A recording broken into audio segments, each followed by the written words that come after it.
नमस्कार. आज बसवेश्वर जयंती. 12व्या शतकामध्ये समतेचा संदेश सांगणारे बसवण्णा यांचा जन्मदिवस. बसवण्णांचा विचार जगभरात सर्वदूर पोचला. याला कारण म्हणजे तत्कालीन असणाऱ्या जातीभेदावरती त्यांनी प्रचंड प्रहार केला.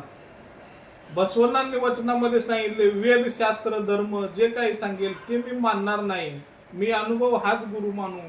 आणि अनुभव मंडपाची त्यांनी स्थापना करून जगभरातील वेगवेगळ्या विषयात पारंगत असणाऱ्या लोकांना एकत्र बोलावून अनुभव मंडपाच्या माध्यमातून त्यांनी आपल्याला वचन साहित्य निर्माण करून आपल्याला एक वेगळा संदेश दिला. आज या ठिकाणी मी तुम्हाला एकच सांगतो की बसवण्णांनी काय सांगितलं. देवलोक आणि मृत्यूलोक याबद्दल सांगताना बसवण्णा म्हणतात, देवलोक आणि मृत्यूलोक का असतो भिन्न. सत्य बोलणे हाच देवलोक, असत्य बोलणे हाच मृत्यूलोक. आचार असे स्वर्ग, अनाचार असे नरक, पुढल संगम देवा तुम्हीच आहात याची साक्ष.